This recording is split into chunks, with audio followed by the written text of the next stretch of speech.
ये ख्याल है कि वो अपने आप को डिफेंड कर रहे हैं। उन्होंने कहा कि 2 दिन बाद टेस्ट मैच कंप्लीट होगा तो साबका क्रिकेटर और अवाम भी तनकीद करेंगे जी, फिर एक दफ़ा इन्होंने सिलेक्शन पे दाग आएगा। तो उन्होंने कहा पहले मैं कोई ना कोई अस्सलाम वालेकुम viewers, welcome to all of you on my YouTube channel crick chat. Viewers, आज की वीडियो में हम बात करेंगे जो पाकिस्तान के बॉलिंग के असिस्टेंट कोच हैं अज़हर महमूद।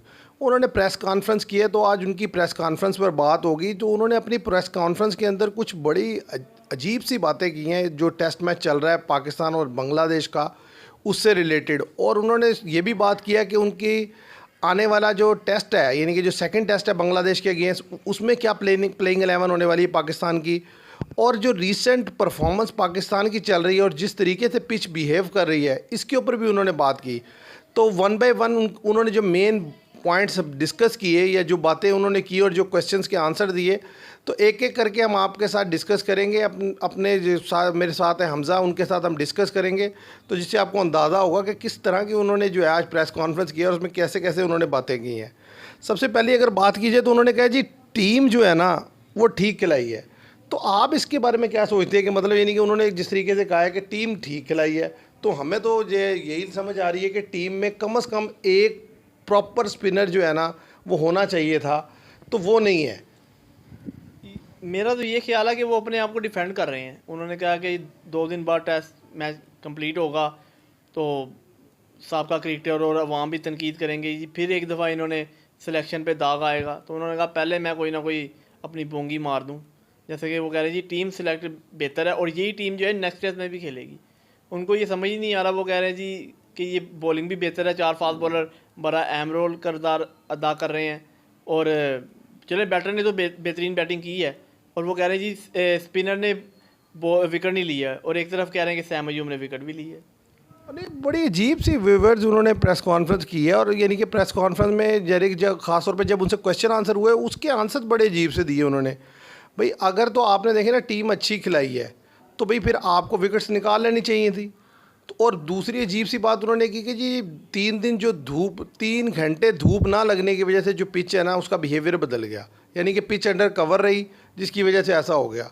अब हमें तो यही समझ आती है कि जब पिच पे धूप लगती है तो उससे पिच बेहतर हो जाता है, अंडर कवर रहती है तो फास्ट बॉलर के लिए मदद रहती है।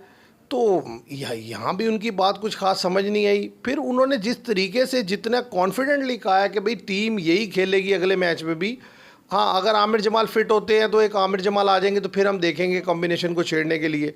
तो आप इससे अंदाज़ा लगा लें कि यानी कि किस कदर मुतमईन है अपनी टीम सिलेक्शन से कि भाई यानी कि हमने बिल्कुल ठीक टीम खिलाई है। हालांकि अगर आप परफॉर्मेंस देखें तो आपके 4 फास्ट बॉलर खेल रहे थे और आप 5 विकेट निकाल सकें पूरे दिन में, और 20 ओवर आपने स्पिनर से करवाए हैं। और एक तरफ आप कह रहे हैं कि स्पिनर जो है वो कोई रोल नहीं है इतना, लेकिन फिर साथ ही कहते हैं जी साइम अयूब को करवाया था तो उन्होंने विकेट निकाल ली।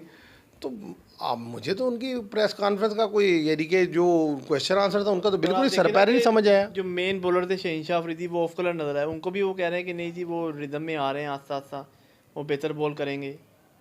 क्यों देखो ना 18 ओवर्स उन्होंने डाले हैं और 55 रन दिया और कोई विकेट नहीं निकाल सके। इस पे उनका कहना था कि जी अभी ज़ाहिर है आप एक मैच से उनको ऐसे नहीं कह सकते। बात यह है कि एक मैच की बात नहीं है, यानी कि अगर आप टेस्ट में उनकी परफॉर्मेंसेस देखें ना तो टेस्ट में वो उस तरह परफॉर्म नहीं कर पा रहे। और इसी तरीके से ओडीआई में, T20 में आप उन्हें कह सकते हैं कि T20 में भी, लेकिन इस दफ़ा जिस तरीके से वर्ल्ड कप में कुछ मैचेस में अच्छी की कुछ में बुरी की, तो वो बेसिकली वो अपने ही इस वक्त रिदम में नहीं है। तो हो सकता है आइंदा आने वाले मैचेस में वो बेहतर हो जाए, लेकिन अभी तक तो जो है वो फ्लॉप। और व्यूअर साथ ही साथ उन्होंने ये बात की कि जो मैच है इस वक्त वो इवन सिचुएशन में है।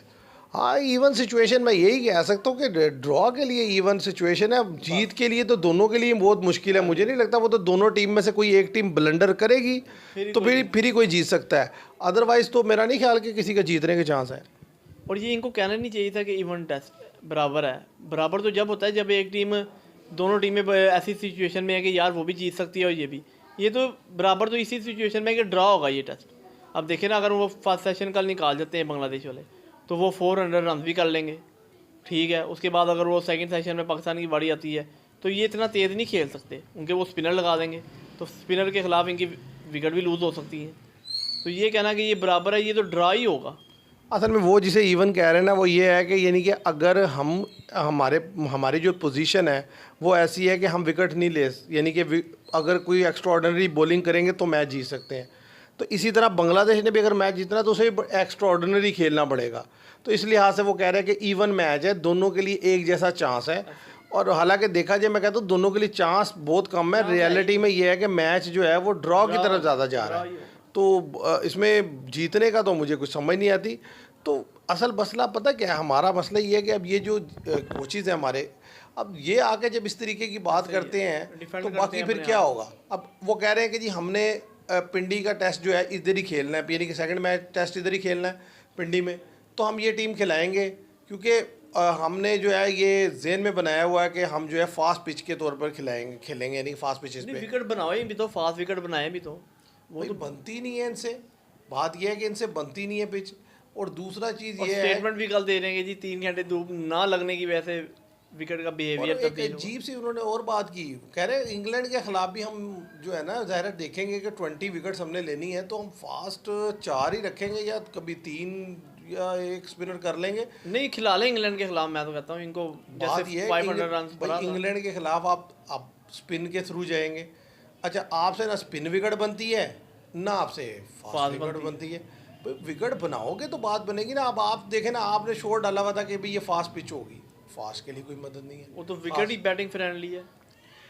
तो अब इस तरह की विकेट पे आप क्या मतलब, यानी कि बॉलर ठीक है जो भी है, उनका भी है, जिस तरह खुर्रमशाद ने विकेट निकाली है तो अब उसे शहीनशाह को निकालनी चाहिए थी, लेकिन वो नहीं निकाल सके। वो नहीं बोल से अगर निकाल देते ना 1-2 विकेट शहीनशाह अफरीदी तो फिर बेहतरी आई थी कुछ। हाँ, आमिर जमाल और सलमान अली आगा की उन्होंने बड़ी तारीफ़ की है। उन्होंने कहा कि जी हमारे फ्यूचर के जो ऑलराउंडर हैं ना, ये दोनों हैं, यानी कि इन दोनों में उन्होंने कहा कि एक क्वेश्चन पूछा गया कि आपके बाद और अब्दुल रज़ाक के बाद कोई ऑलराउंडर नहीं मिला, तो उन्होंने कहा जी आमिर जमाल की सूरत में मिल चुका है, अब ये है कि हम उस पर वर्किंग करेंगे तो ही ऑलराउंडर बनेगा। इस ये बात से मेरा ख्याल है, मैं एग्री करता हूँ कि ऑलराउंडर है ये कोई भी बेहतर प्लेयर है, वो वक्त के साथ साथ बनता है, उसको बनाना पड़ता है।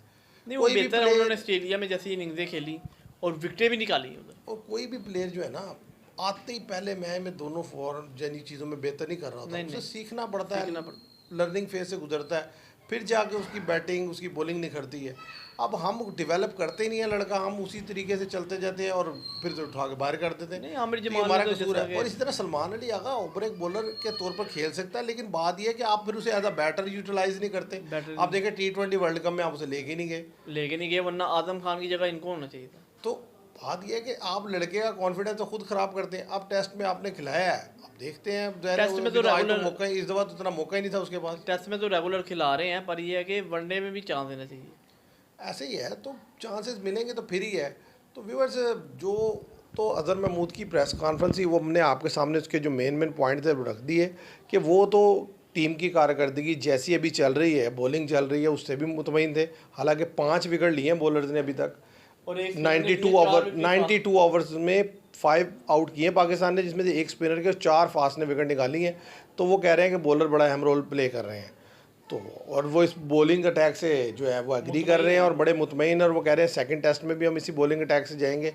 तो और फिर अब कहने की मेरा ख्याल है क्या कोई और बात रह नहीं गई कि इसका मतलब है उन्होंने पहले से माइंड बनाया हुआ है। और जहर अबरार को इस दफ़ा भी जो है खेलने का मौका नहीं मिलेगा। अब ज़्यादा चाहता है वो इंग्लैंड के अगेंस्ट ही खेले तो खेले, अदरवाइज़ वो भी मुझे मुश्किल लगता है, शायद कोई प्रॉब्लम ही है उनके साथ। वो इब्रार की जगह मेरे ख्याल से नुमान अली को डाल लेंगे, साजिद खान को डाल लेंगे। हाँ, कोई पता नहीं है इनका, क्योंकि इधर इनकी जब जो यानी कि कोच ये समझ रहा है कि अभी जो मैच चल रहा है, इस मैच में जो बॉलिंग बड़ा अहम रोल प्ले कर रही है, वो कुछ भी कर सकते हैं। तो व्यूअर्स, ये थी हमारी डिस्कशन अज़हर महमूद की जो प्रेस कॉन्फ्रेंस थी उस पर। उम्मीद करते हैं आपको पसंद आएगी। पसंद आए तो वीडियो को लाइक कीजिएगा, शेयर कीजिएगा और चैनल को सब्सक्राइब कीजिएगा। Thank you very much.